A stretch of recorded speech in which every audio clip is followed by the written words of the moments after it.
यार कई बार आपने देखा होगा कि आपके साथ में ही आपका फ्रेंड पढ़ाई कर रहा है, सेम थ्योरी सेम टॉपिक पढ़ना है, वो आधे घंटे में 1 घंटे में उसको कवर कर रहा है, अल्टीमेटली आप बहुत ज्यादा समय लेकर उसको कवर कर पाते हो।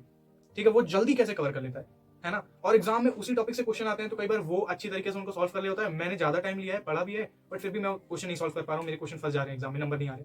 ठीक है, तो इस चीज का सोल्यूशन देख रहे होंगे। ये कोई बहुत ज्यादा रॉकेट साइंस वाली चीज नहीं है, बट अगर आपको कुछ तरीके जान जाते हो जिनसे इन चीजों को इंप्रूव किया जाता है, तो मैं ये आपको ऐसे और करता हूँ कि अगले 1 महीने में, अगले 20 दिन में आप बहुत अच्छा कर रहे होगे। जो आपका फ्रेंड कर रहा है आप वो कर रहे होगे, जो आप सोचते हो वो कर रहे होगे। ठीक है, so without getting much late, let's start the video. Hello everyone, my name is Vaibhav. I'm currently a first year undergrad at IIT Kanpur. This video is not some sort of segregated video for any type of competitive exam, whether it be NEET, JEE or any other competitive exam. This is a must watch for every student, whether you are a school going student, whether you are in class 10th, 11th, 12th. First thing first, कि you have to understand your time, take your time. ठीक है, कई बार आप कभी कभी भी अपने ऐसे फ्रेंड के पास जाओ जिसके नंबर ज्यादा आते हैं, जो जिसको आप टॉपर समझते हो, उसके पास जाओ और पूछो और उससे बोलो कि उस लड़के ने या उस बंदे ने, झूठ ही बोलो एक बार कि तुमसे पहले पढ़ लिया, तुमको इतना टाइम लग रहा है ना। He will not give a fuck about it, वो केयर ही नहीं करेगा, बोलेगा ठीक है करने दो, मुझे करना है, मेरा इतना हुआ है। उसको कोई चिंता नहीं है, कोई परेशानी नहीं है कि मेरा देर में हो रहा है या मेरा पहले हो रहा है।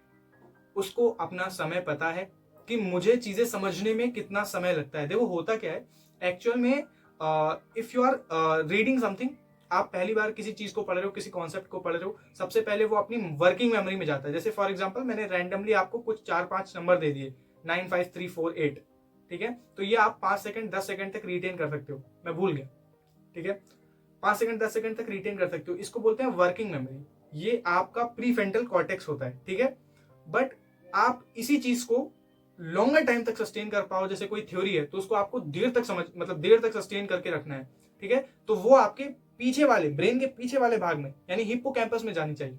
उसको समझने में, उसको वहां तक पहुंचाने में, रिटेन करने में टाइम लगता है। ठीक है, एक रैंडम नंबर को एक सीक्वेंस में याद करने में टाइम लगता है।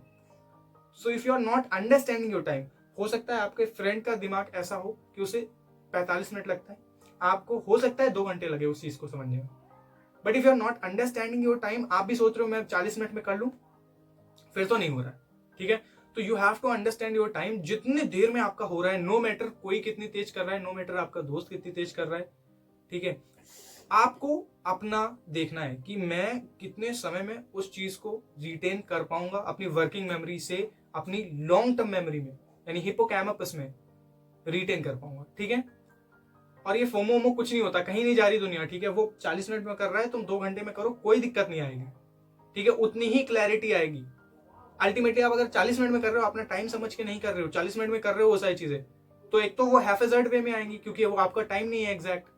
ठीक है, दूसरी चीज आपको फोमो बना रहेगा, तो आधा दिमाग तो आपका फोमो में गया कि भाई वो तो जल्दी कर रहा है, मैं नहीं कर पाऊंगा, या मैंने इतनी देर में किया। ठीक है, सारी चीजें छोड़ो, अंडरस्टैंड योर टाइम। जितने कभी कभी ऐसा हुआ होगा ना कि आपने कोई चीज पढ़ी और वो आपने किसी टॉपर से भी अच्छी, मतलब एक कॉन्सेप्ट, एक चीज कोई ऐसी जो आपने सबसे अच्छी समझ ली, ठीक है, वो आपका टाइम है। वहां से आप अपना अंदाजा लगा सकते हो कि मुझे कितना टाइम चाहिए।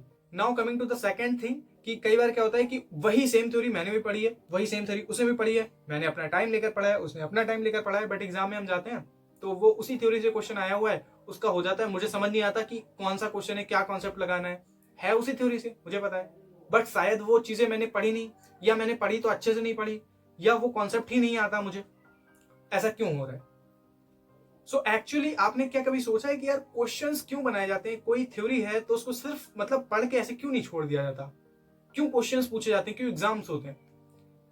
एक्चुअल में you need to have different angles, you need to have different angles.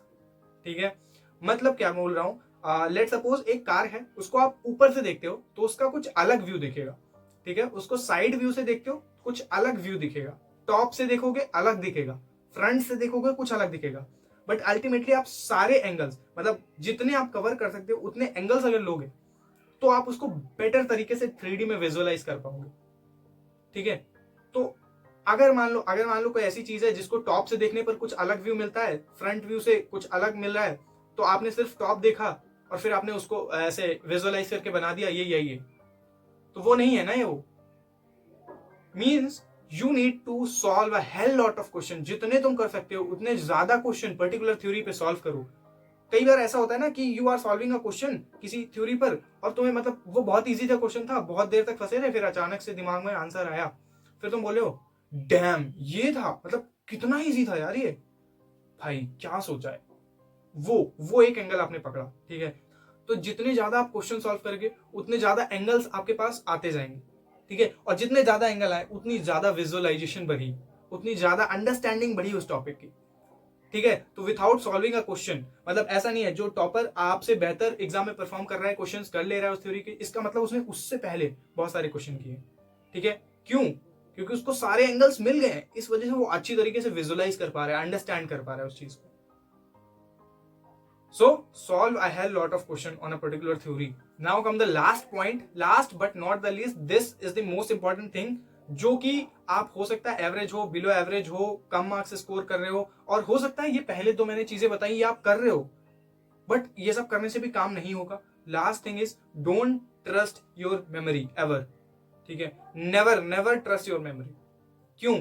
कई बार क्या होता है कि हम कुछ पढ़ रहे हैं और हमें लगता है यार ये तो बहुत आसान सी चीज है, इसको तो मैं दिमाग में रख ही सकता हूँ, और आलस है या मतलब लिखने का मन नहीं कर रहा है, पेन नहीं उठाने का मन कर रहा है, तो हमने ठीक है यार ये चीजें तो आती ही हैं, क्या लिखना है। आपने लिखा नहीं, आपने मार्क नहीं किया, आपने उसको इंपॉर्टेंट नहीं समझा, उसने सोचा यार याद हो गया उस समय, क्योंकि वो वर्किंग मेमोरी है, उस समय आपको याद रहेगा, 10 second, 15 second, 20 second, 1-2 minute, 10 minute याद रहेगा। 10 दिन बाद मैं वही चीज आपसे पूछूंगा, नहीं याद रहेगा। तो the thing is you have to revise as much as you can, ठीक है। आप हो सकता है बहुत अच्छे से थ्योरी पढ़ रहे हो, अपने समय में थ्योरी पढ़ रहे हो सकता है आपने बहुत सारे क्वेश्चन सॉल्व कर रखे हो, but if you are not revising the topic, आप 20 दिन, 50 दिन, 1 महीने बाद वो चीजें भूल रहे होगे, सच में बोल रहा हूँ। रिविजन इज द बाप ऑफ एवरीथिंग। रिवाइज करना है, अपनी मेमोरी पे मत ट्रस्ट करना है, ये तो आपको हर बार बोलेगा ही ना कि नहीं लिखना है यार, ये इजी है, ये समझ में आ रहा है, ये चीजें रिटेन रखना हो, अगले दिन आपसे पूछ लिया आपको याद है, आपको और कॉन्फिडेंस हो कि नहीं लिखना है, हो गया याद, हो गया। तो नहीं, रिवाइज करो, ठीक है। So these are the 3 most important point which I found useful for this, and इसको मैं बहुत सारे पॉइंट्स में, बहुत सारे सब पार्ट्स में सेग्रीगेट कर सकता था, but I don't think that is needed. This is all, and with that being said, let's end the video, ठीक है यार, मिलते हैं। if you have further doubts and queries you can always comment in comment section and I'll try my best to answer those, ठीक है, मिलते हैं।